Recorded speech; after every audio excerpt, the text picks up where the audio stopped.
Welcome to Maroon Talk, a segment dedicated for anything and everything UP Fighting Roots. I am Fim Moran, batch 2010 for UP Los Baños. Enzo Regondola, batch 2010, UP Diliman. Uy, magkasama tayo ngayon. Live episode. Live So episode tayo ngayon. napakagandang suite here. Sweet tayo. MOA Arena, no? Big Shout out Kitish. Shout out. Ring lang ulit. Kaya na Zoom ko eh. Wala. Sulit yung punta natin.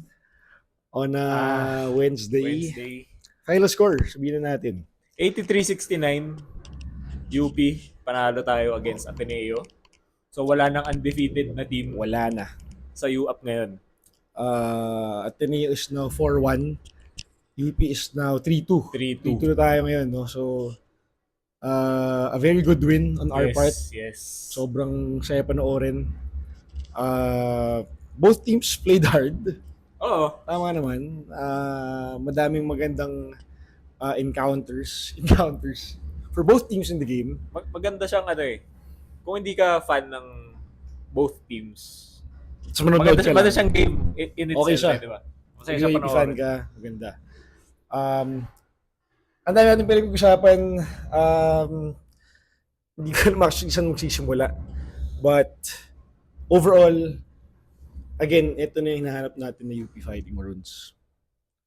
Ulit, Zog, sa wakas, no?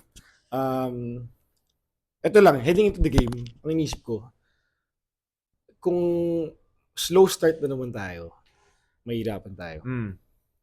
Oo. Buti na lang, Hindi tayo nag-slow start. hindi. Okay. Parang ito yung, sabi ko nga, parang ito ba yung unang first quarter na tayo yung panalo? Kasi ang score nung after the first quarter ay 18-17. lamang UP. Isa. Lamang UP ng isa. 18-17. So with that, we didn't have a slow start. We actually had a very good start. Wherein Ray Mogat had his own runs. Gani Stevens getting fed on the post on his roles. Kaya okay yun. So sa simula, okay, pag-usapan natin sa simula. Our starters were Gani Stevens, Jerry Abadiano, Jacob Baila, Ray Mogat, and Francis Noruca. On the other end, it was Jacob Baila, Divine Adili, Ladi, Jared Bahay, tsaka si Escobar. Kaya ako napansin yan, hindi ko na pinecturean yung starters natin eh. Pero, na-notice ko ang matchups natin defensively, okay? And look at this. Palakpakan natin, Jacob Baila. Oh yes. Jacob Baila did his Meron job. Studio audience, Jacob Baila did his job today. Tino mo yung stat niya. Jacob Baila. 0 points. 0 points. In ilang minutes? In 21 minutes. 21 minutes. 0 points. But 3 rebounds, 1 assist.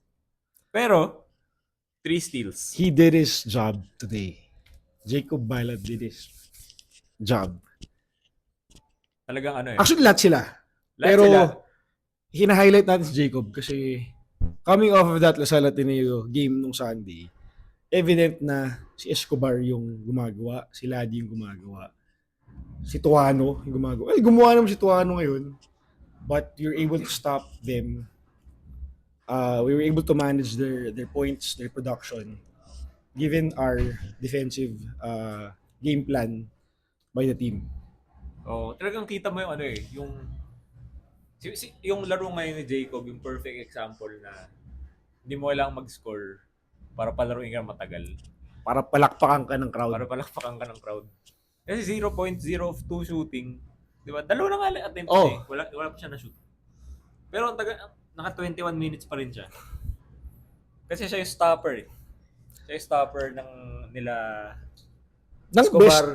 the best Sino player yung on the best team. player na naglalaro sa court nung time na yun? So, ba't mo siya tatanggalin, di ba? Ba't mo siya hindi pa lalaroin kung hindi siya makakashoot? Hindi naman yung role niya eh. Di ba? Role ni Jacob ay maging stopper. And nagampanan na yun with flying colors today. Siyempre, si Jacob, hindi mo siya pwede maglaro ng buong game. Well, pwede, siguro. Given his focus today, given his conditioning. posible he could have played the whole game. However, minsan yung inuupo rin siya. Ang papalit naman sa kanya, Raylan Torres. Raylan Torres. Isa pa. Same, Di ba? same banana. Our enforcers, our defensive stoppers did their work today. Si Raylan pa yung nakashoot eh. May Kobe move siya nung third yata. So kumbaga sa atin, bonus lang yun. Yung mga ganong klaseng laro points production nila Rayland. We know he can score, pero his primary role today was come in when after Jacob Baila does his work. Okay? Other dito, meron pa kay Rayland? Ano lang talaga eh. Ganun din eh. Hustle, effort. Yun yung parang... Yung alam nating laro ni Rayland. Yun talaga yung contribution niya sa team eh. Kasi hindi naman natin siya kilala as scorer. Kaya niya. I mean, meron siyang games na pumutok siya. I mean, last season ba yun? Yes. Diba? Pero hindi yun yung role niya eh. Especially today. Especially in today. Kaya nga, bonus na lang na yung production nila. Nakashoot siya ng offensively. Yes. Kobe-like. Grabe yun. Yung shake and bake. Grabe yun. Fade away, diba? Jordan, Kobe-like, Okay, so on the other matchups, it was Gani on Adili, Nuruka on Ladi, Jerry/Harold on Bahay. Kasi pumasok agad si Harold dahil na-foul trouble si Jerry. 2 quick fouls. Too aggressive again on defense. Pero again, okay lang yan. At least he was doing his work. And Harold, nung pumasok siya, Tish called it at the beginning of the game. She mentioned that this would be a Harold Alarcon game. Tama. And he did not disappoint. Bakit? 17 points. Buong game. Pero halftime, 15 points na siya. Grabe. Ito pa. Yung mga fadeaway niya, sumushoot ngayon. Again, di ba ito pinag-usapan natin last game? Maaring iba yung pumutok this game. Ngayon, bumalik naman sila Harold ulit. Diba? So, yun. It was a total team effort. We actually saw Gani scoring as well. Francis Nuruka, kita-kita nila. Ito yung sinasabi kong dapat given si Francis Nuruka each and every night. This type of production, offensively, he was unstoppable tonight. Ilan ang niya? 28 points lang naman. 28 points lang naman in 30 minutes. Ang gusto kong mabanggit dyan, check nga yung free throw niya. Free throw percentage siya. Free throw si Francis Nuruka, 10 of 11 lang naman. 10 of 11, Francis Nuruka. 10 of 11. Mala Steph Curry niya eh.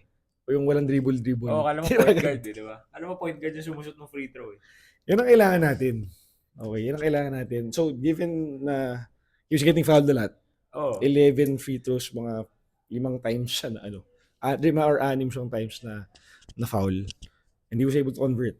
He was walking bucket today. And this is what we need from Francis Nuruka. So yung team yung buong team natin, yung free throw shooting ngayon, sobrang ganda. 22 of 27. 22 of 27 as a team. Sa free throws? Sa free throws. Compared sa Ateneo, na 15 of 28. 15 of 28 lang yung shooting nila sa free throw. Kaya nang bahala mo ganun. Diba? Wala nang sasabihin dyan. Yun na yun. Kung magaling sila nung Lasal Sunday, iba ngayon. Nawala lahat. Nabaliktad. More or less 50%, 40+% yun. 53. Yun. 53%. But, di ba, ang dami nun. Actually, 28 free throw attempts. Medyo madami siya for a team in a 40-minute game at that. And luckily for us, they weren't able to convert. Sinong maraming nila? Ito, si Tuano din. Si Boy Barrel. Wala siya ngayon. 5 of 10. 5 of 10. Way different from how he produced nung Lasal game. I think he was 7 of 10, parang ganun.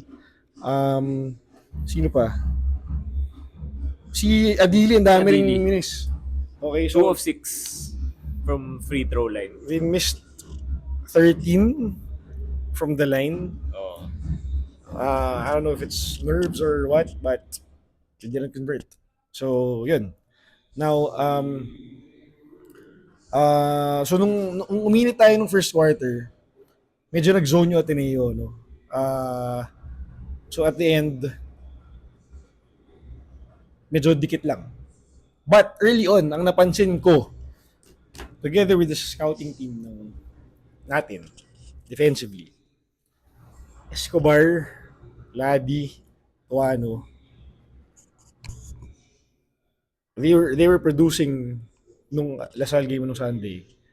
But what took them out right in this game, nakita natin, and our guards did what they could by making them go left.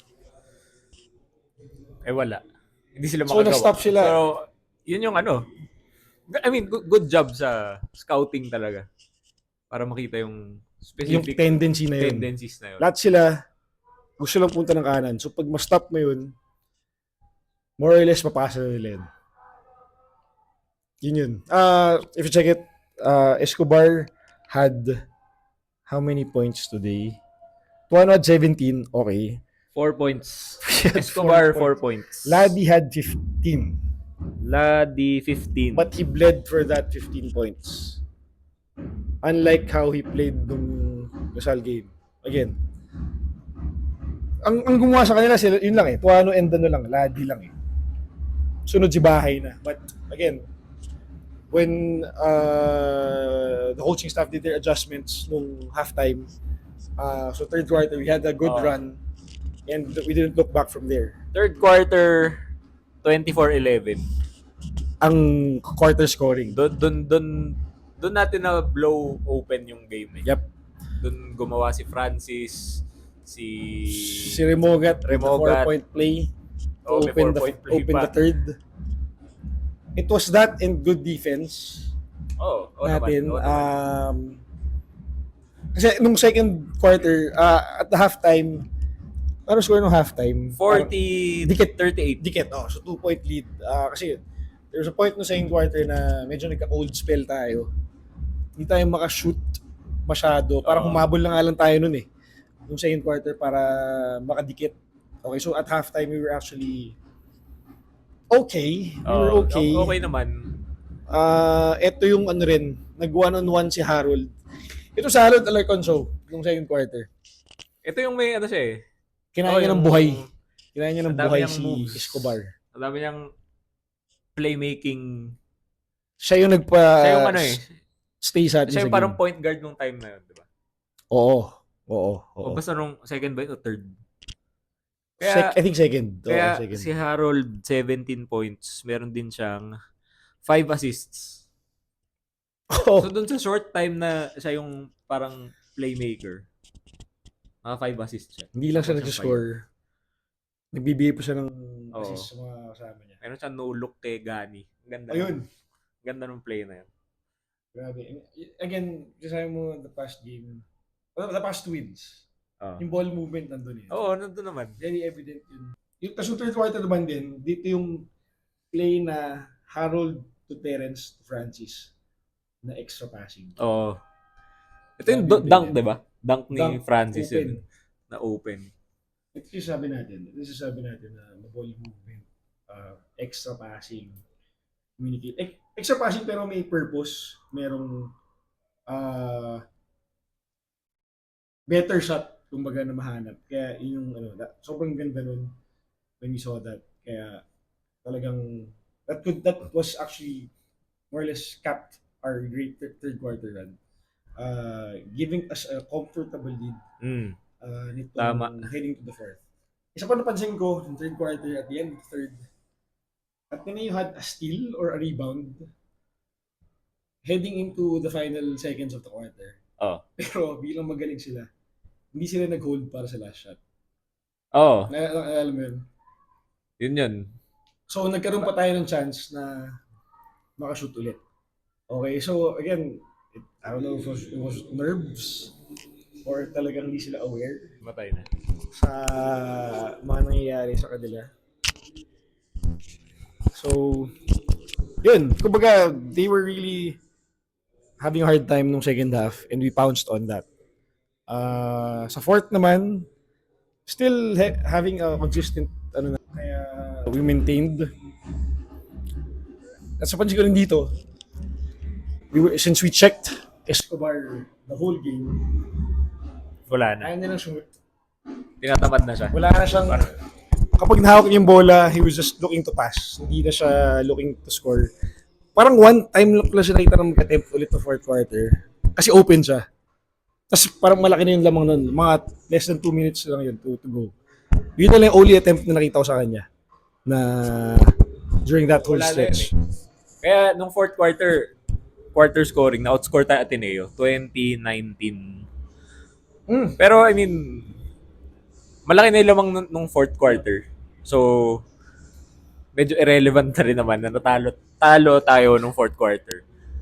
So, again, the third quarter lead was already good enough. At least a fair enough cushion to give us the win. Okay. Yung nabanggit natin yung ball movement kanina na napansin ko ito yung pinakamaganda yung ball movement natin sa lahat ng games natin this season. Yep. So far sa game na to, Yes. mas maganda siya ngayon kaysa nung nanalo tayo sa UE. Maganda rin yung galawan nun eh. Pero kasi nung UE, yun nga ano yun eh, parang Ray Remogat show. Oo. Siya lang talaga yung spark So offensively. yung depensa, wala naman. Depensa ni Yui, wala namang ano eh. Oo. Parang wala namang bearing masyado. Ngayon, hindi lang isang player yung gumawa. Meron tayong dalawang 20-point scorers. Oh! Di ba? Francis Noruca, Ray Remogat. 29 and 20 respectively. Tapos hindi siya yung parang nagbakaw na alam mo yun, na production. Talagang umikot yung bola eh. Kumbaga yung place na sa score nila, yun talaga yung shot para sa play na yun. Oo, parang the ball found them Yeah. in the right place. Parang ganoon, di ba? Ito yung sabi natin hindi pilit. Ito yung hindi Hindi pilit talaga. na klase ng laro. Okay? So, very well played. Again, kumbaga, this was a perfect game, more or less, for the Maroons, given how we've been playing early on in the season. Oo. So we're very much happy with this win. Kaya ang lahat ng nakita namin okay. Parang wala akong maisip kanina na pwedeng ma-point out na medyo kailangan improve pan. Meron ba tayong Kasi free throws were great. Assists were good. Turnovers 10. Oh! Ang baba nun. Mali, steals pala. Ay, sorry. 14 turnovers. Still relatively Sakto okay. lang, di ba? I mean, Oo, yun naman average relatively natin. okay. Ito, para mas madali. Sa point guards natin, Siguro, again, we're still missing Janjan Felisilda. oo. Sige, Siguro if anything, rebounding pa rin. Defensive rebounding. kamusta? Kasi 15 offensive rebounds yung Ateneo. Tayo Tayo 9. 9. And overall, ang total rebounds sila ay 38. 38. So, pantay yun. Pero yung 15 na yun, Parang, I guess hindi nag-convert masyado yung Ateneo sa second chance opportunities nila. parang medyo chamba na nga lang yung pagkuha nila ng offensive rebound. More or less eh. Kumbaga hindi tayo nag-box out by missing chamba. And Oo. bumagsak lang yung bola mostly sa harap nila. Kaya nakuha yung offensive rebound. I mean, kung merong hindi bumax out. Hindi. Parang Hindi bumax ba? out tayo eh. Bumax out naman tayo nga. Tama. Parang, siguro, late lang yung talon. Ayun. Or early yung talon siguro. Parang Yeah. gano'n. Or yun nga, yung bounce, the ball Sa just kanila bounced their umaano. way. Pero ito, at least, assist to turnover ratio, finally, positive na tayo. Tama ba ako? Oh, 17 assists, 14 turnovers. Yun. Okay naman. 17 assists, we'll take that any day. Almost 20 na yun. Kita mo, Harold, 5. Si Remogat, we'll see. Remogat, 8. 8 Oh! assists. Yun na yun. Yun. Yun na yun. Ang naisip ko kasi kay Ray the past ilang games. Ito, early on in this season. Nakita natin, frustrate siya minsan di ba? Hindi siya maka-shoot, Oo. hindi siya maka thinking about that, ang kailangan ma-accept ni Ray ngayon ay kailangan na niyang isipin na talagang maging point guard siya. Oo. Gets ba yun? Parang Kasi- kailangan ang mindset niya mag-facilitate. Yun. Hindi na yung maging scorer. Hindi na yung kailangan siya yung may bola the whole time. Kailangan na niyang ma-appreciate and ma-accept na dapat point guard yung laro niya. Oo. Sobrang hirap nang gawin. Lalo na points guard siya. But, ito, 8 assists while scoring 20 points. That's a testament of how willing he is, I would say, to be able to really contribute to this team. Oo. So, sobrang galing nun. Sino ba bang ano sa atin? Ganda ng laro. Gani as well. Gani, I like how Gani fought today. 6 points, 2 rebounds. But grabe yung panggaan sa ilalim for Gani. Siyempre Harold, na-mention na natin. Isa pa ang ating pwedeng sabihin. Miguel Eniguez. Coming off of his momentum in that NU game, he produced again today 6 points, 5 rebounds. and beating the shit out of Kimani Ladi. Ang ina. Ladi, I thought you had class. I was admiring you during the Lasal game. Pero Pero ba't mo naman, wala ka rin pala. bakit may swing na ang dulo, parang napikon na ba sila? Sobrang wala Tapak lang. na yun di ba? Hindi ko rin naman maintindihan bakit double technical yung Exactly. ruling. No? Exactly. Walang Bakit? ginawa si Miguel. Sila di ang nag-inbound lang ng bola si Iniguez. Sila di pa yung sumabit, siya pa yung nag-swing. Tapos nagkakaroon ng technical si Iniguez. Yung mga ref kanina medyo halataan na naman. Sobrang alaga. Yung isa, tinechnical na si Tab. Tinawag pa ni Tab ulit. Nasa mukha na niya. Dinuduro-duro na siya. Hindi pa rin niya tinechnical ulit. Nakakatawa To throw him na out lang of the game. Sobrang ewan ko bakit alagang-alaga kayo. But yeah, Yeah. nasa UP Ladi, ang, Kimani Ladi. I thought you had class, man. Sorry. nasa UP ang huling halakhak At least for now. for now. Okay. Sad to say, after this brilliant game from Richard Logan, unfortunately, he actually had 2 unsportsmanlike fouls. Oo. So, actually na Eject siya. ano tawag doon? Eject. Disqualified. Na-disqualify siya for this game. So most likely, he'll miss the FU game. I think 1 game lang naman yung suspension na yun. Kaya, yun. Sadly. But, he has to learn. Siguro naman na... So yun, wala na si Remogan next week. Hopefully, pero mukhang malabo, si Jan Makabalik na. sana makabalik na siya. Nakita namin siya simula, ay sa labas, bago simula yung game. Parang hirap na hirap siya maglakad. So, Jan, hopefully okay ka lang. Sana makabalik ka as soon as possible. Kasi siyempre, na-wish namin yung mga contribution sa court. Okay. Wala siya kanina ulit. I mean, nandun siya, kasi makita ko wala siya sa bench, hindi siya nakabigis. Kaya, yun. Ano ba natin? So, right now, we are third, I think, in the standings. 3-2. 3-2 together with NU. Parang kayo. Nanalo NU kanina over Adamson. Sayang din.